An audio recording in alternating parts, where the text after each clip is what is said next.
Welcome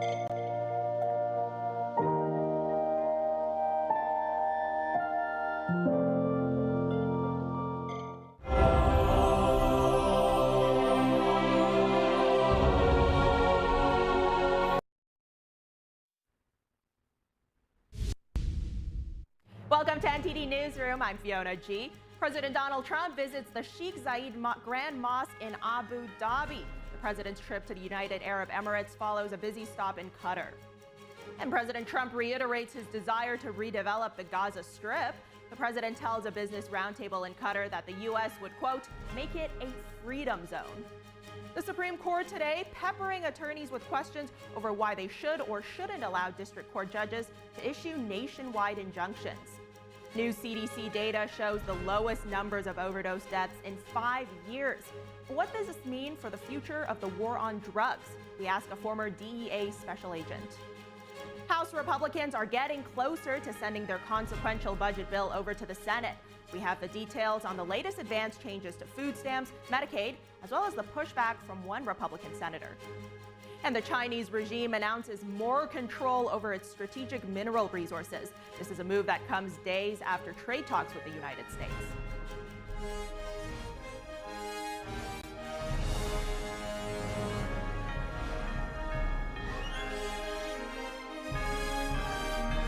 This is NTD Newsroom, live from our global headquarters in New York City. The Supreme Court today hearing arguments over whether or not district courts may issue nationwide injunctions that block the Trump administration from carrying out its birthright citizenship policy.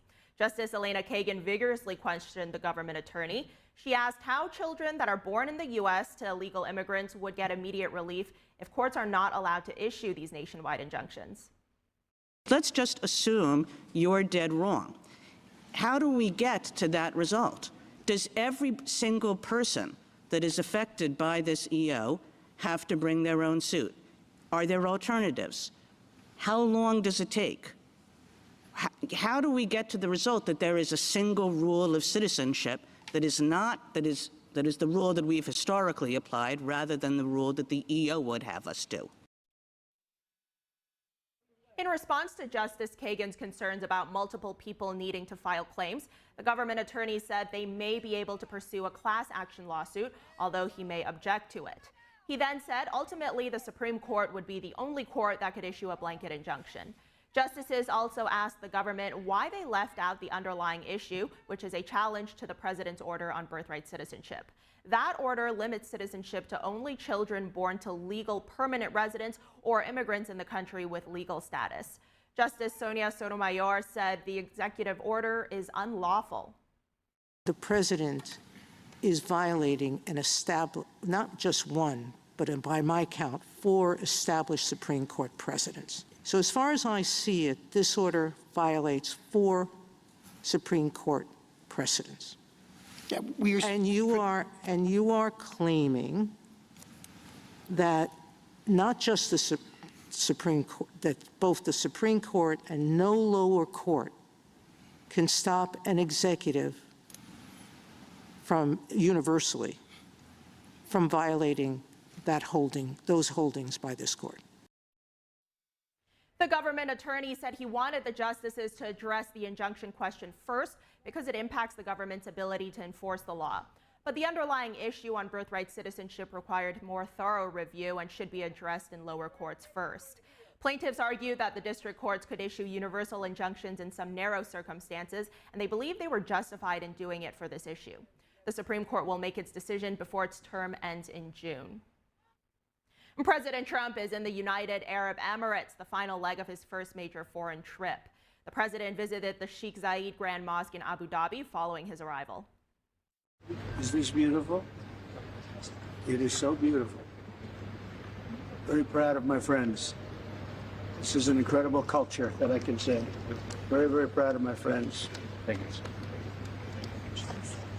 Thank you.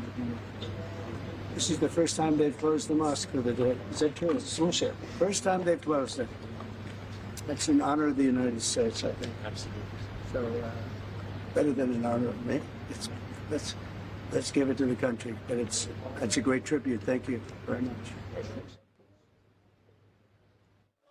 President Trump then attended a state visit hosted at a palace in Abu Dhabi and had a meeting with the UAE's president.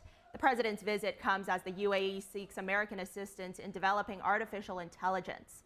The U.S. has a preliminary agreement with the UAE to allow it to import 500,000 of NVIDIA's most advanced AI chips starting this year.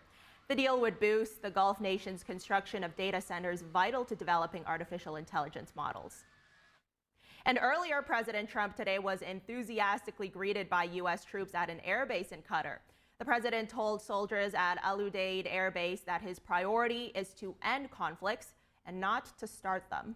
But I will never hesitate to wield American power if it's necessary to defend the United States of America or our partners.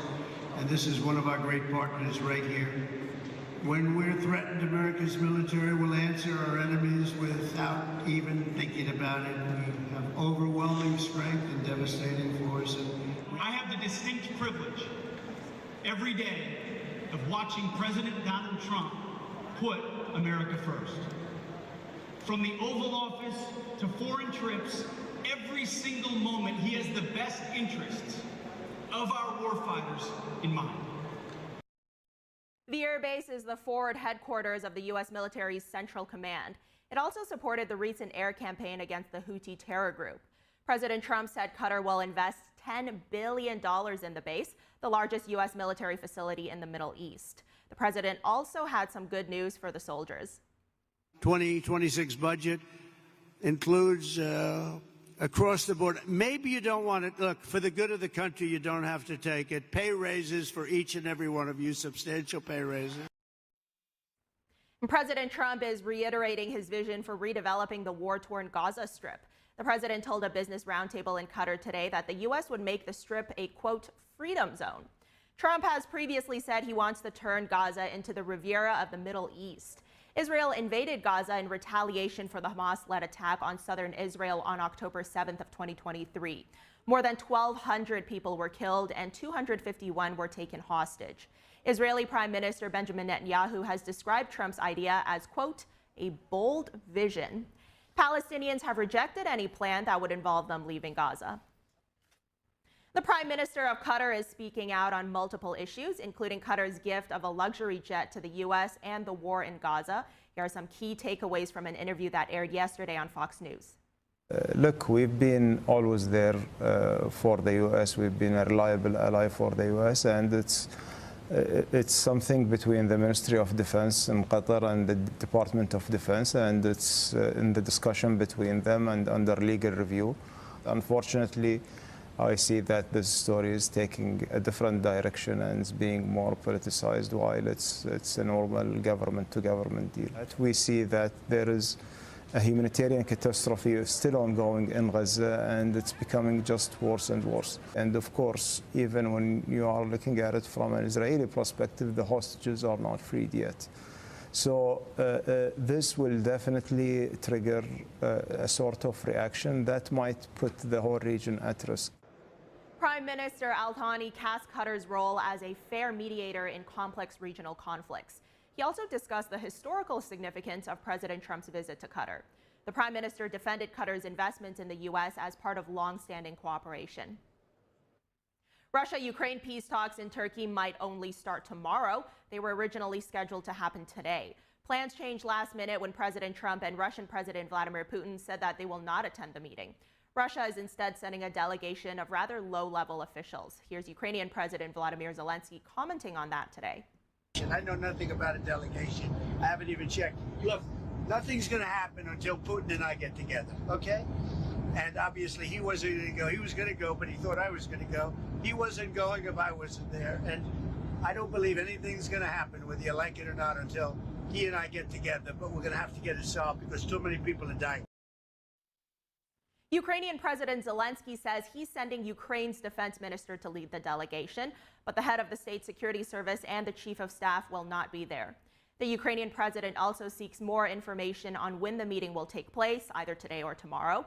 The U.S. is sending Secretary of State Marco Rubio to lead the American delegation. Now, unlike the U.S. and Ukraine, Russia is not sending high-level officials to these peace talks. Instead, a presidential aide to Putin is leading the talks for Russia. Earlier today, President Trump said there will not be real breakthroughs in the peace talks until he meets with Putin face-to-face. President Trump said this morning that the U.S. is getting very close to securing a nuclear deal with Iran. He said Tehran had sort of agreed to the terms already.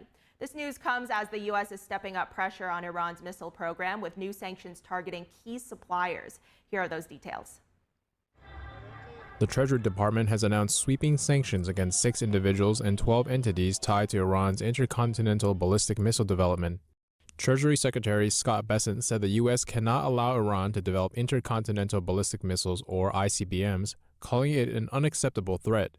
ICBMs are missiles capable of traveling over 3,400 miles and are designed to carry nuclear warheads. Among those targeted by sanctions are the Iran-based Advanced Fiber Development Company and Shanghai Tanchain New Material Technology Company based in China. The Treasury Department says these entities have been supplying Iran with carbon fiber and other precursors used to build the long-range missiles. Iran appears open to negotiations. Top advisor Ali Shamkhani told NBC News that Tehran would commit to never building nuclear weapons and allow inspections in exchange for immediate sanction relief. President Trump says he does not want the high-stakes nuclear talks with Iran to take a violent course while pushing Iran to accept the deal. Trump made the comments during a state dinner in Doha, Qatar Wednesday, saying there are only 2 courses to take. There's a friendly and a non-friendly, and the non-friendly is a violent course, and I don't want that. I'll say it up front, I don't want that, but they have to get moving. Trump's pressure strategy drew a response from Iran's president, who said on state TV that Iran will not bow to any bully. Despite sharp rhetoric, both sides are still talking. The United States and Iran agreed to additional negotiations after a 4th round of talks last week. Moving on, the Chinese regime has announced a tightening of control over its strategic mineral resources. This is a move that comes just days after trade talks with the United States that highlighted critical materials export. In an online statement, China's Ministry of Commerce said Beijing would strengthen control over the entire supply chain of strategic minerals. Now, China is the world's leading supplier of dozens of strategic minerals. It holds a monopoly on the processing of rare earths, which is a group of 17 elements vital in many applications, from commercial technology like electric cars all the way to military equipment. In recent years, China has tightened its grip on various processed critical minerals. It's viewed as a way the Chinese regime is responding to Western restrictions on technology that often has military applications. Some analysts consider the impact of the new measures on the U.S. limited, since previous restrictions were already there to begin with. But U.S. lawmakers and others have viewed it as a reminder to urge nations not to depend on Chinese supplies. The parents of a released Israeli-American hostage are thanking the Trump administration for bringing back their son. 21-year-old Aidan Alexander was released on Monday as the last known living American hostage. His parents gave remarks at the Tel Aviv hospital today, where he's being treated. It is wonderful to have Aidan home. Really a gift from God to watch him hug Yael, his brother, and his sister, knowing that his suffering is over and that our family can finally begin to heal. First and foremost, I want to thank President Trump, Ambassador Witkoff, and the Special Envoy Boller. During our family reunion, Ambassador Witkoff was waking up America's officials at 3 a.m. on the East Coast just to share the good news and encourage them to speak with our family. He added that American influence makes it more likely that new negotiations could release more hostages and eventually end the war. The father also says that his effort to bring home all 58 hostages will continue until they're all released. Aidan's mother directly addressed Israeli Prime Minister Benjamin Netanyahu. She's calling on him to bring back all hostages still held in Gaza. When we come back, House Republicans are getting closer to sending their consequential budget bill over to the Senate. We'll have details on the latest advance changes to food stamps and Medicaid, as well as the pushback from one Republican senator. Stay with us.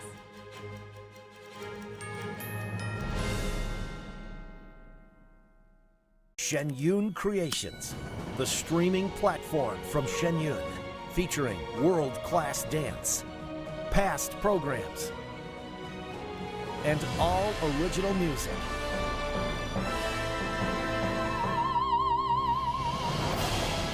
Masterclasses, behind the scenes, comedy, and more. Explore ShenyunCreations.com. What if you could whiten your teeth by simply brushing your teeth? Now you can with Smile Actives, the teeth whitening breakthrough that safely gets your teeth white and keeps them white every day just by brushing your teeth.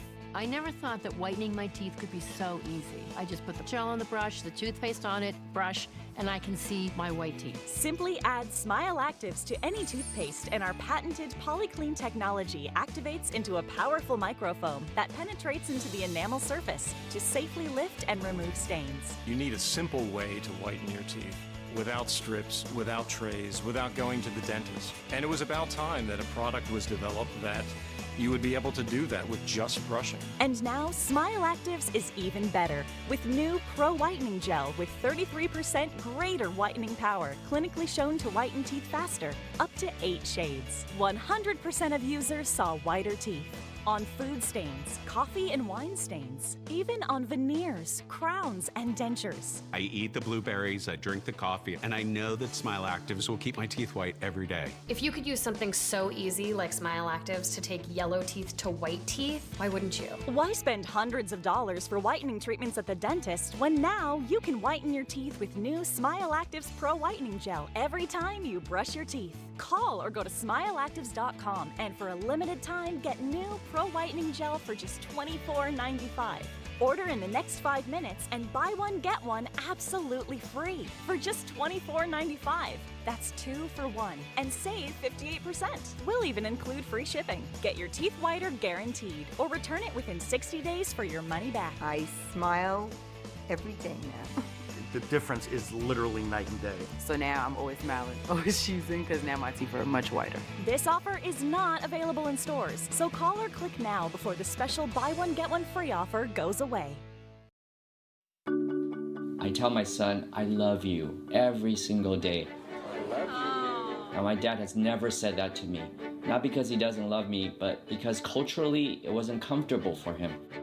Now that he's a grandfather, he says, I love you to my son every time he sees him. My advice to all the fathers out there, forget the cultural restrictions. They grow up way too fast for you to waste even a single precious moment.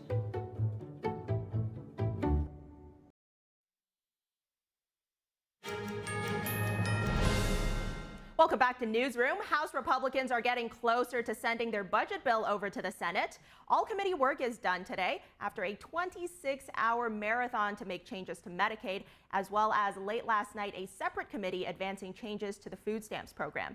Here's NTD's Melina Wisecup.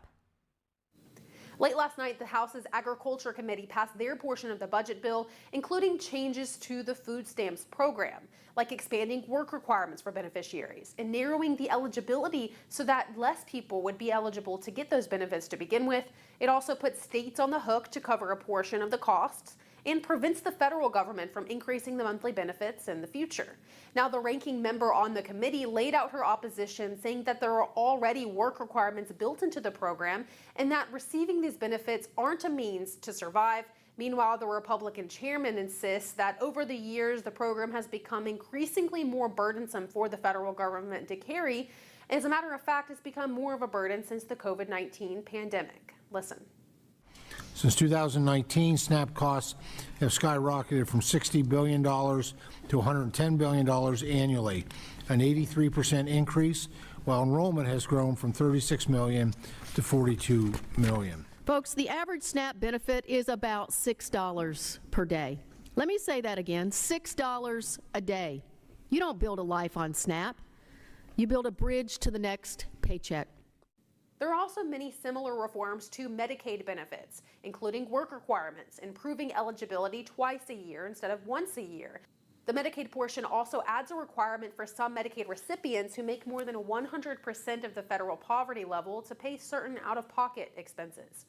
It also disincentivizes states from allowing illegal immigrants to get Medicaid benefits. Now, one Republican senator is not too thrilled about the changes to Medicaid from his Republican House colleagues. Listen to what Senator Josh Hawley had to say.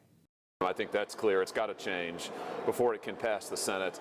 And I continue to stand by my line in the sand, which is no Medicaid benefit cuts. Listen, if you want to do work requirements, I'm all for that. I bet every Republican and I bet most Americans would agree with that. But we're not talking here about just work requirements. The House goes much, much, much further than that. His opposition is notable because he's not usually one to buck party lines. It also begs the question of how many other Republican senators share a similar sentiment. Now, this could create troubles for the House version of the bill once it makes it over to the Senate, if it makes it over to the Senate, because they can only afford to lose a handful of Republican votes in order to get this bill across the finish line in both the House and the Senate. Reporting from Washington, D.C., Melina Weiskup, NTD News. Moving on, are U.S. allies properly equipped to wage war alongside the U.S. military? This Thursday, the Senate Armed Service Committee examined the main causes of delays and hurdles with foreign military sales. Here's our Washington correspondent, Luis Martinez. It currently takes an average of 18 months for a foreign military sales contract to be awarded, but it can take several years before weapon systems are actually delivered to U.S. allies. We agree. We need to spend money. We're scared to death of what Russia's doing. But we can't go buy your stuff because, number one, we can't get approval from your government, and number two is your defense contractors can't produce it on time. Okay, so, I mean, how foolish is this? We know Putin is a danger, right? And we just, because of bureaucracy not getting this done, this doesn't make any sense. Republican senators argued for the need to expedite foreign military sales deliveries to close allies like Israel, Taiwan, and NATO nations. Democrats agreed that the procurement process needs updating. We ought to make a decision. It shouldn't be that hard to figure out. Taiwan, our NATO allies, Israel. Those actually are pretty easy. We should have policies that make it easy for allies, those in treaty arrangements with us, to avoid some of the needless delays in these practices. So there are a range of things that we can do to make the FMS process a lot better, but I'm going to accept what they agreed with, which is that the agency responsible should have the kind of updated authorities that will enable them to get on with it. This week, the Trump administration announced over $150 billion in foreign military sales to Saudi Arabia and the UAE. Do you have any reactions to comments made by Senator Murphy that he wants to see a larger scrutiny to the latest weapon sales that the Trump administration announced in the Middle East to Saudi Arabia, Qatar? Yes, there's such a possibility for corruption in those sales that greater scrutiny by Congress. They may be fine, but when you see real estate deals or crypto investments or a private plane being gifted to the president, it raises real concerns, and Congress needs to take a look. Republicans rejected the bribery accusations, but agreed that oversight is needed. Well, I'm not surprised that they would characterize, mischaracterize a president that they're not particularly happy with. But we do exercise oversight. It's one of our roles, and there's room for plenty of oversight. It's important to note that in fiscal year 2024, the United States made $117 billion through foreign military sales. Reporting from Washington, D.C., Luis Eduardo Martinez, NTD News. Now, on a different note, the House Speaker says he supports a ban on stock trading for members of Congress. This is an idea that has strong bipartisan support. Speaker Johnson says lawmakers should not have any appearance of impropriety. Here's the Speaker at a press conference yesterday. On balance, my view is we probably should do that because I think it's been abused in the past, and I think, sadly, a few bad actors discolor it for everyone. House Democratic leader Hakeem Jeffries also supports it, and President Trump said he would sign a bill if it reaches his desk.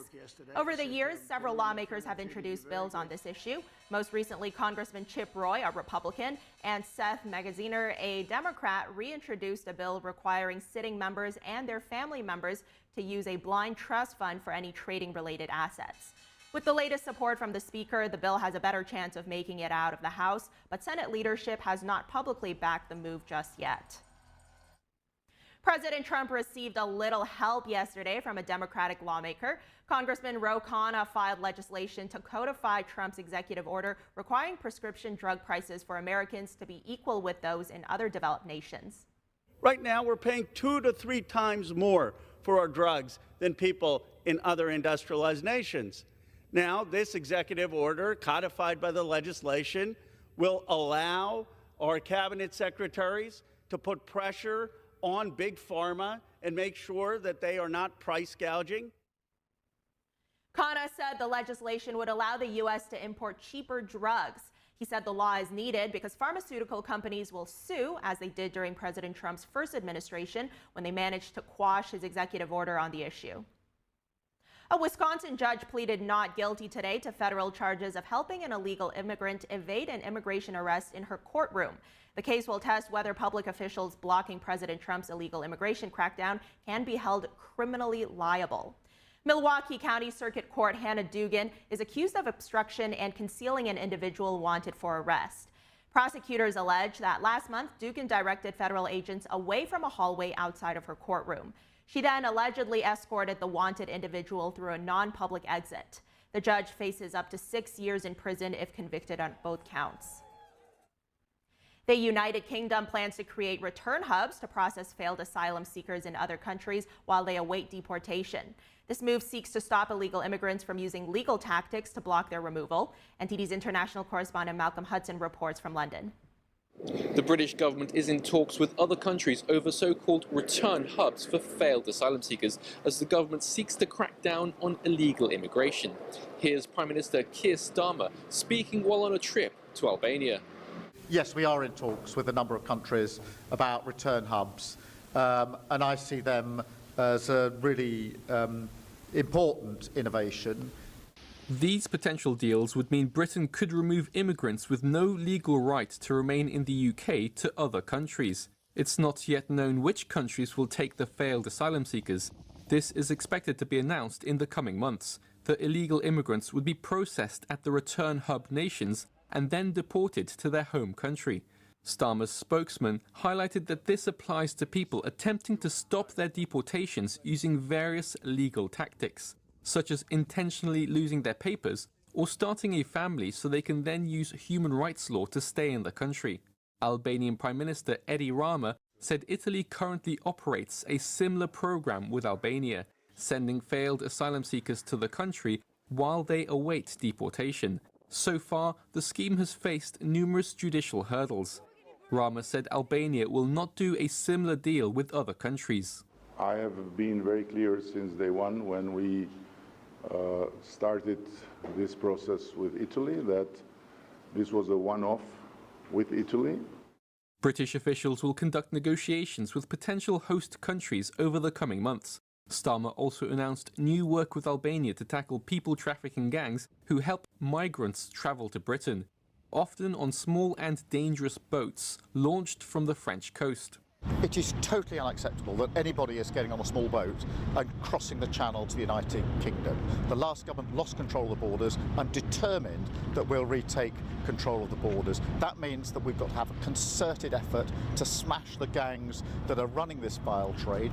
The plans include investment to upgrade Albania's forensic, biometric and digital capability, and greater intelligence sharing to allow local law enforcement to snare gangsters transporting migrants through the Western Balkans corridor. This using UK-funded drones. The trip comes in the same week that the number of people crossing the channel in small boats passed 12,000 for the year. This puts 2025 on course to be a record year for illegal crossings. Malcolm Hudson, NTD News, London. Secretary Kristi Noem made her case on Capitol Hill yesterday for an increased Homeland Security budget. The current year's budget is $65 billion, and $107 billion is what Noem and the Trump administration want for fiscal year 2026. Senators also pressed Noem on the department's performance under the new administration. Here's NTD's Paul Graney with the report. DHS Secretary Kristi Noem testified before the House Homeland Security Committee. She used her opening statement to criticize the members of the committee who entered the ICE detention center in Newark last week. We have footage of those members of Congress slamming their bodies into our law enforcement officers, shoving them, screaming profanities in their faces, striking them with their fists, and otherwise assaulting law enforcement. After the incident, Representative Robert Menendez Jr. said he was simply there to tour the ICE facility. Representative Robert Garcia defended the actions. I just want to also enter for the record Section 527A of the Department of Homeland Security Appropriations Act of 2024. That it says explicitly that members of Congress have the right to access ICE detention facilities with no prior notice at any time. Without objection. The Trump administration wants to increase the Department of Homeland Security's budget for this coming fiscal year. In written testimony, Noam praised DHS efforts under the new administration to tackle illegal immigration. Some senators accused Noam's DHS of deporting U.S. citizens, specifically young children. In both of those cases, the mothers chose to keep their children with them when they returned home to their home country. Noam also said that part of the increased budget will go towards defending against cyber attacks coming from China. Paul Graney, NTD News. Coming up next, new CDC data shows the number of overdose deaths is at the lowest it's been in 5 years. But while fentanyl-related deaths have gone down, meth and cocaine-related deaths have actually risen. We'll be speaking with a former DEA special agent after this break.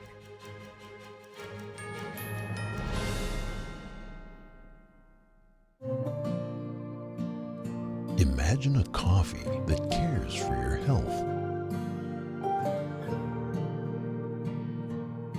Expertly fermented with a 50 enzyme complex to enhance flavor and remove bitterness. Small batch roasted to a decadent medium dark, resulting in a brew that is gentle on digestion, low acid, and up to 90% less caffeine than regular coffee.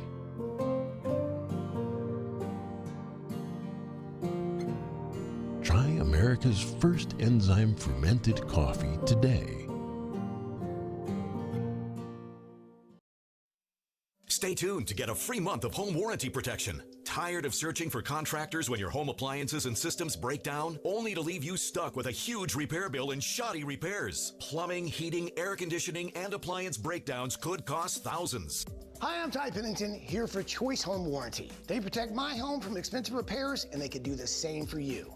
No matter if it's your refrigerator, plumbing, or more than 20 other home systems and appliances, Choice Home Warranty has saved millions of homeowners a whole lot of money. For a low monthly fee, you get their nationwide network of trusted local technicians with plans that cover repairs and replacements done quickly and the right way. I would recommend anyone who is listening to this to call Choice Home Warranty up. It eliminates the anxiety, frustration, and it saves you money. Don't let an appliance or home system break the bank, leaving you stressed. Call Choice Home Warranty before that happens and get your first month free. Plus, call in the next 5 minutes and we'll give you free limited roof leak coverage. That's a $70 value, free. Just call now. No more headaches searching for technicians. No more budget-breaking chaos. Just a peace of mind of having Choice Home Warranty at your service. I trust Choice Home Warranty with my home, and you should too. Year after year, Choice Home Warranty is recognized as the nation's top home warranty and has thousands of 5-star reviews from real homeowners. Experience real budget protection and call Choice Home Warranty now. Stop throwing money down the toilet chasing contractors. Call Choice Home Warranty now and save big with their special offer of your first month free and free limited roof coverage. Don't wait another minute. Call now. Call Choice Home Warranty for your free personalized quote and to get your first month free. Call in the next 5 minutes, and as our special offer, you'll receive free limited roof coverage. That's over $100 in savings. This offer won't last long. Call now to lock in your rate and save big. Call 800-216-9114. 800-216-9114. I am blind, but I need not see. I know this road is there for me. If I'm really free.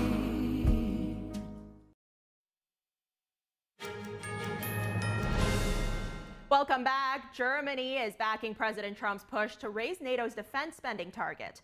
The proposed new goal is more than double the current level. At a NATO foreign ministers meeting in Turkey, Germany's new foreign minister, Johann Vanderful, voiced strong support for President Trump's call to raise defense spending to 5% of the GDP. And the result is indeed the 5% that President Trump has called for, which he considers necessary. And we are following him on this, and we see this as a clear commitment by the United States of America to Article 5. NATO stands closely together, and everyone must know that this defense alliance has become stronger as a result of this deplorable war and is closer together than ever before. Vadeful took office just days ago under Germany's newly formed conservative government. Currently, NATO's target stands at 2% of GDP, a goal currently met or surpassed by 22 of its 32 member states. But amid ongoing tensions with Russia, some leaders say that is no longer enough. The European Commission says it sent its preliminary findings to TikTok following an investigation launched last year. The EU executive says TikTok has failed to comply with the Digital Services Act. That act requires online platforms to do more to tackle illegal and harmful content. It also requires companies to provide information on advertisements. TikTok faces a second investigation into its management of risks related to elections. The Commerce Department has issued a sharp warning to companies using Huawei chips developed in violation of U.S. export laws. Officials believe the Chinese tech giant used illegally acquired U.S. technology to build its latest AI processors. While the Biden-era AI diffusion rule was scrapped this week, the Trump administration says a replacement is coming. The rule aims to keep advanced AI tech out of the hands of potential enemies like China. The U.S. says Huawei's ties to the Chinese Communist military make unrestricted tech access unacceptable. American firms are being told to avoid red flag customers.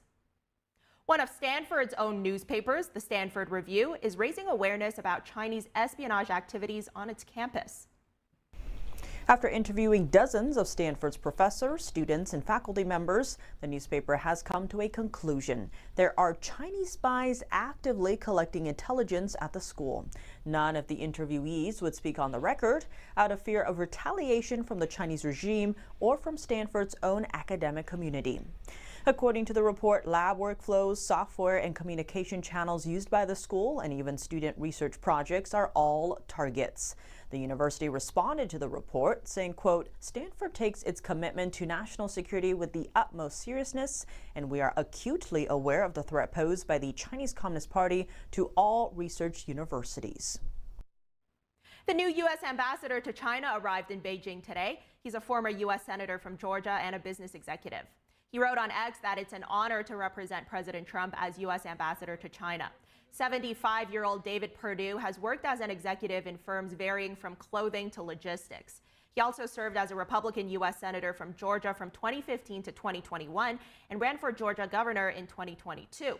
Now, while in the Senate, he served on the Armed Services, Foreign Relations, Banking, Budget, and Agriculture committees. His official biography says he also chaired the subcommittees on Sea Power and State Department oversight and traveled extensively to strengthen U.S. partnerships across Asia, the Middle East, and Europe. Perdue was confirmed as ambassador on April 29th. Senator Ted Cruz is criticizing the Chinese Communist Party for its ongoing human rights abuses, especially forced organ harvesting against Falun Gong practitioners. Cruz wrote on X this week that China's persecution of Falun Gong practitioners is an attack on religious freedom and human rights. Cruz called for dismantling the CCP's state-sponsored organ harvesting industry. Falun Gong, also known as Falun Dafa, is a spiritual practice based on the principles of truthfulness, compassion, and forbearance. It has been brutally persecuted in China since 1999. In 2019, the China Tribunal in London concluded that the Chinese regime had been forcibly harvesting organs from prisoners of conscience for years on a substantial scale. Falun Gong practitioners were listed as the principal source of human organs. Cruz introduced the Senate version of the Falun Gong Protection Act in March. Now, it would sanction people implicated in the forced harvesting of organs of Falun Gong practitioners. The House passed its version of the bill with no objections on May 5th. An emotional letter from a jailed Australian citizen is putting pressure on Beijing. Pro-democracy blogger Yang Hengjun is pleading for help after 6 years in a Chinese prison. The imprisoned Chinese-Australian writer sent a letter to Australia's Prime Minister asking for help to secure his release. Yang was accused of espionage and sentenced to death with reprieve. This means his term could be reduced to life in prison if he stays out of trouble. The pro-democracy blogger says his health is failing and describes enduring unbearable suffering while detained in Beijing. Australian politicians say Yang's letter shows courage and hope. They're urging China to release him so he can reunite with his family. And new provisional data from the Centers for Disease Control and Prevention shows a significant drop in overdose deaths. The numbers sit at the lowest that they've been in 5 years. The Trump administration has been ramping up efforts to combat illicit drug flows, including tariffs targeting China's synthetic drug supply chain, as well as designating the Sinaloa cartel as a foreign terrorist organization. So now let's bring on Stacy Zinn. She is a retired special agent with the U.S. Drug Enforcement Agency, as well as Montana's former DEA resident agent in charge. Stacy, it's great having you here today. Thank you. Thank you for having me. All right, so let's talk about this provisional data, right, from the CDC. It shows a 27% drop from last year in these drug overdose deaths in 2024. And within that, these deaths that specifically involve synthetic opioids like fentanyl, they also dropped by 37%. So as someone with extensive experience in drug enforcement, what do these numbers tell you? Well, the numbers tell me that we're starting to educate the community and the public about the dangers of fentanyl, of the harsh, the chemical reaction that can cause for one to overdose and die from these pills. The cliche "one pill can kill" campaign has been very successful. The other thing is that we as law enforcement, or me as former law enforcement, have been adding pressure to the Sinaloa cartel, the CJNG, about we are coming after you. So you need to be aware, and you need to stop pushing these drugs across the southwest border and into our communities. But we also saw that cocaine-related deaths jumped by about 8,000, and the same number around for meth-related deaths. What do you think contributed to that rise? Well, what's going to happen, the cartels are there to make money. So you're going to take away one product, they're going to shove other product into our country via our ports of entry, maybe through Canada, maybe through different regions. So it only makes sense. Remember, cartels are there to make money. They're not going to lose money unless we completely shut down the cartels. So this is to be expected. So Stacey, are you saying that unless we shut down these cartels, it's just going to be like a constant game of whack-a-mole here? Oh, absolutely. But we also need to continue educating our kids, the next generation, about the dangers of drugs. If we didn't have the demand here in the United States, then the cartels wouldn't be shoving a product at us. Absolutely. So would you say that these shrinking numbers of overdose deaths is a trend that you're going to expect to continue to see in the coming years? Yes, ma'am. Until we stop, we need to break down that demand. But we also need to, for lack of better words, hammer these cartels, because they're the ones that are also pushing these drugs into our country. But we also have nefarious groups out there in different regions that are also contributing to the success of the cartels pushing their drugs into our country. All right, so let's talk about the DOJ charging these suspected high-ranking members of the Sinaloa cartel with narco-terrorism. Our Attorney General Pam Bondi, she's saying that they're going to try and get life in prison for these suspects. Tell us more about your experience. How difficult is it to catch and then indict these individuals and then make sure that they actually stay in jail if convicted? Well, it's very hard because a lot of these cartel heads, even the first tier, the second tier, they are buffered. They are protected by their underlings. In order for investigation to be successful in the United States, you really have to peel back the onion and find out who is doing what. These individuals, you know, they have alias names. They are protected with the different technology they use to communicate with one another. It's hard to determine who's actually the puppet master, who is in control of this certain corridor and stuff like that. So law enforcement has an uphill battle of linking it to these high-level traffickers. But once they do, then you're taking off the head of the snake. Now, the other problem is trying to get them extradited into the United States. If these individuals are buffered in Mexico, then you're dealing with also the Mexican government. There's a whole layer of investigation that takes place in order to get those individuals sent to us. So if the DOJ is successful in this case with these individuals, what kind of a precedent could these cases set for the war on drugs? It is going to put the cartel heads, they're going to take a step back and go, wow, America's serious now. They mean business. So they will pause. They will see how successful we are. They'll look at our judicial system. They will receive the reports, the investigative reports, to determine where did they make a mistake, and they will make changes. But again, we have to have a strong leader in our White House, which we do, that is willing to do whatever it takes to combat the cartels, combat these individuals that are linked to narco-terrorists, do what it takes to get rid of these elements that are causing harm to our communities.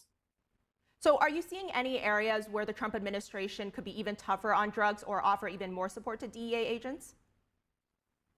We need more bodies in different rural areas. For example, in the larger states where you have less law enforcement present, we need more resources, more support. We need more support in the Native American community in those regions because the cartels are preying on the Native American communities. There needs to be additional support there. There needs to be better resources to be able to coordinate with the local law enforcement, give them incentive to work with the feds in order to do these investigations, because these type of investigations are long term. And local law enforcement does not have the resources to do that, and that's where the feds can help out. I love this conversation that we're having, and I especially like that you addressed earlier the need to educate our younger generation, because I think other than addressing the supply of these drugs, it's also very important, of course, to address this demand that we're seeing inside the country. Is there also more we could be doing in that aspect other than just addressing young people? Absolutely. Well, let's go back to educating the young one. Parents need to be aware of what's happening in their backyard. They need to know what these kids know. Social media is not our friend when it comes to educating our kids about the different types of drugs out there. The internet drugs, that is crucial. So it starts at the basic level of parents being aware. With the legalization of marijuana, we basically have said, hey, this is like drinking a Coors Light when the THC levels are so high. Parents need to educate themselves of what the dangers of this THC that's out there. So first, get the kids involved or get the parents involved. Communicate with your kids. Know what your kid's doing.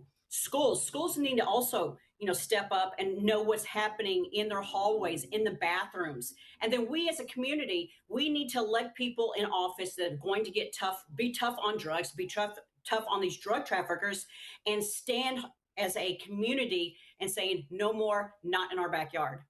Absolutely. I think a multifaceted approach is always so important in these types of situations. Stacey Zinn, former DA special agent. Great having you on today. Thank you. Thank you. Coming up, the Rome Opera House celebrates the 125th anniversary of a first ever performance. Hidden away in a former pasta factory, the crew is busy rehearsing a new version of the Italian masterpiece. Stay with us. We'll be right back.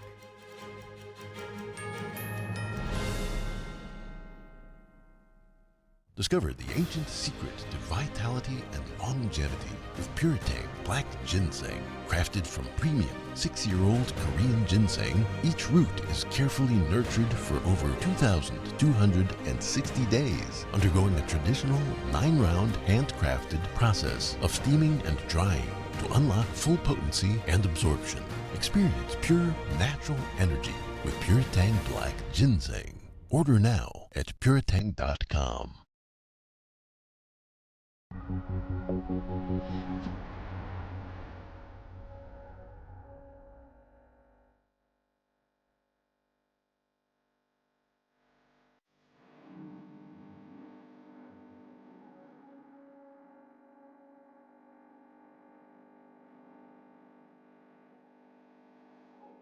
I hear your SOS.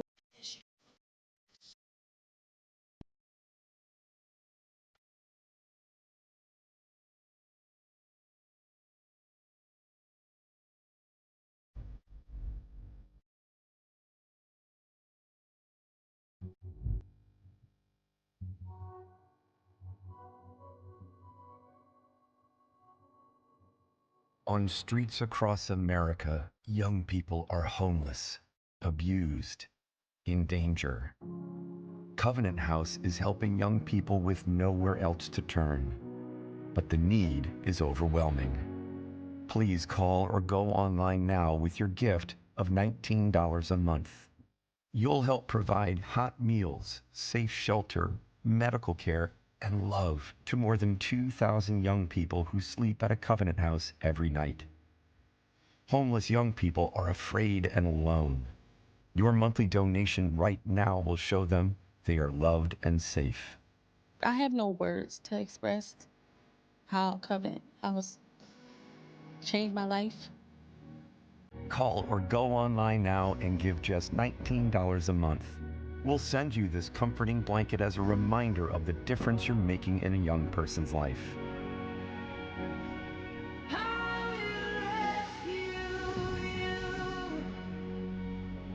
Call or go online now to safeplacetosleep.org. I tell my son, I love you every single day. And my dad has never said that to me. Not because he doesn't love me, but because culturally it wasn't comfortable for him. Now that he's a grandfather, he says, I love you to my son every time he sees him. My advice to all the fathers out there, forget the cultural restrictions. They grow up way too fast for you to waste even a single precious moment.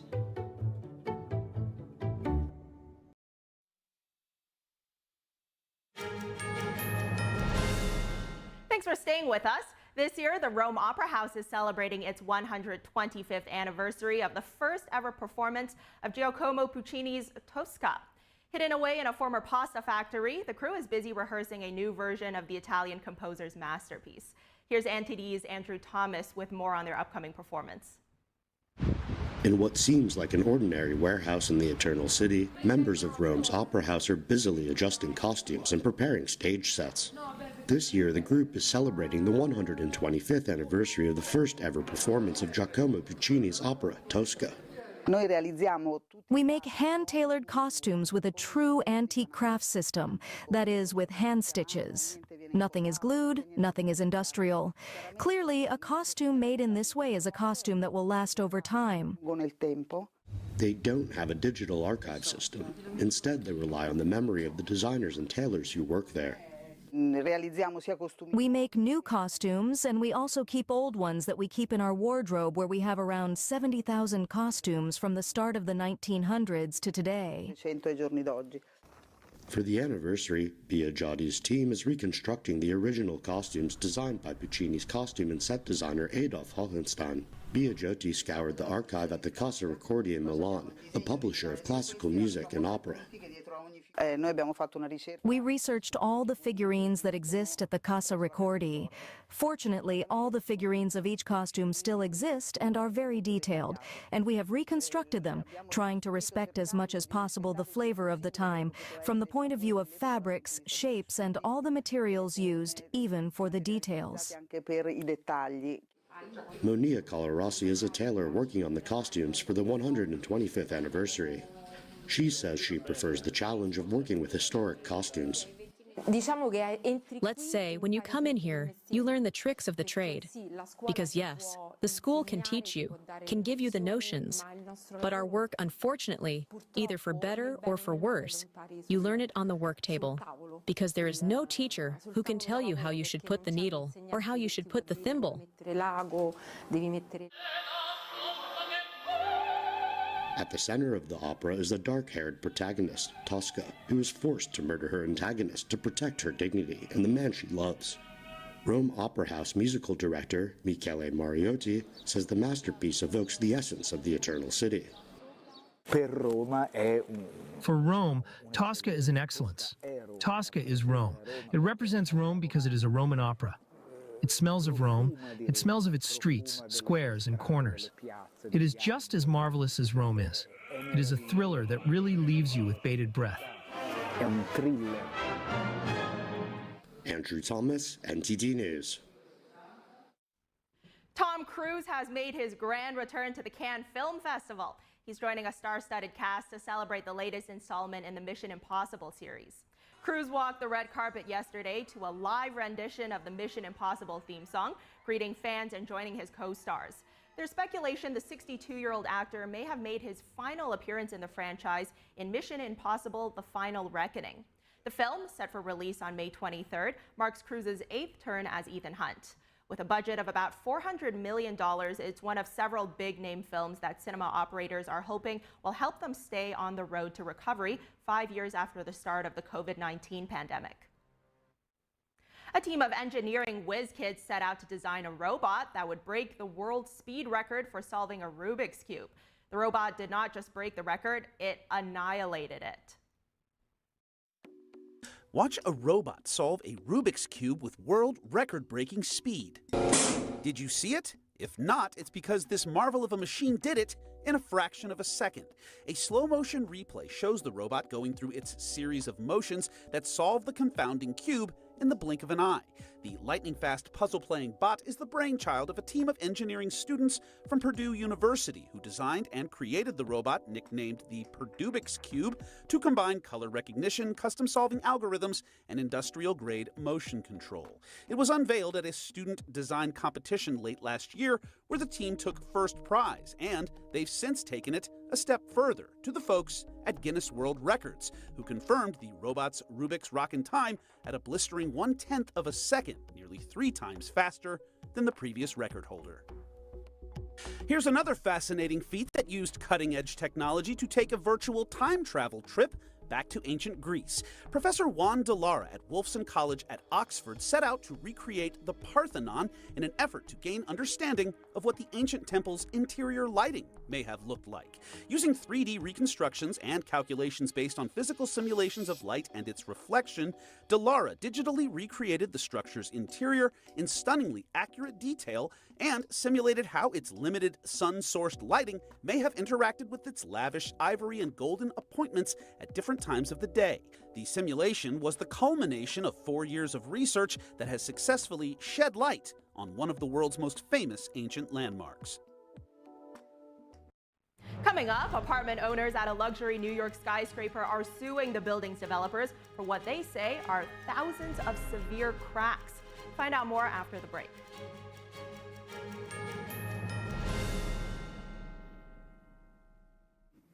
I was a young dad of 3 amazing kids. I was finally following my dreams. Just when you feel like life is starting to come together, you get kind of hit in the face. I was born with a congenital heart defect and had open heart surgery as a kid. I was supposed to go to the heart doctor once a year, and I finally went. He listened to my heart, and I'll never forget, he sat back and he said, yeah, it's time for open heart surgery, or you risk your aorta rupturing, and that's it. I was scared out of my mind. The night before my open heart surgery, I made a goodbye video for my kids. Be strong, take care of your mom. I love you guys. Seeing, all the kids hug him goodbye and hoping that they were going to be able to hug him again. I love you. But I did make it, thanks to the work of the American Heart Association. So that's why I'm asking you to join me. Please call now or go to helpheart.org. For only $19 a month, just 63 cents a day, you can help get the next person trained in CPR, get the next hospital certified in high-quality cardiovascular care, as well as fund the next medical breakthrough like these heart valves that helped save my life.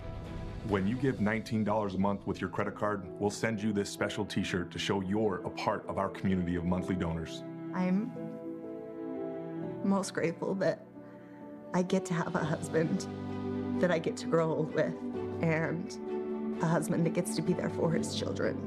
I believe without the American Heart Association, I would not be here today. If this can happen to me, it can happen to you, it can happen to anybody. Your donation can literally help save a life. Please call the number on your screen or go to helpheart.org now to become a monthly donor. When I arrived in the U.S. at 19, I struggled to find job opportunities without a high school diploma. My name is Ariel, and my entire life changed when I took a chance and I got my high school diploma at age 22. Everything I have, my education, my career, my marriage, I owe to the Adult Literacy Center and my teachers. They were with me every step of the way, helping with my English and math, making sure I pushed through all the challenges. Oh my goodness. So Ariel, we made this yearbook for you. It has notes from all the people that are here. Your achievement has set an example for so many students. Most importantly, your daughter. Education was the key that unlocked all my opportunities. When you graduate, they graduate. Visit finishyourdiploma.org to find free and supportive adult education centers near you.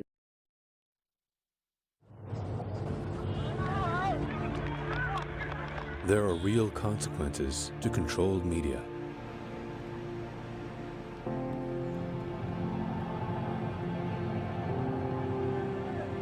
And NTD's founders know them firsthand. Our freedom of thought is the price. This is the lesson that guides us in everything we do. So there's the tear gas there. We know the value of a free society.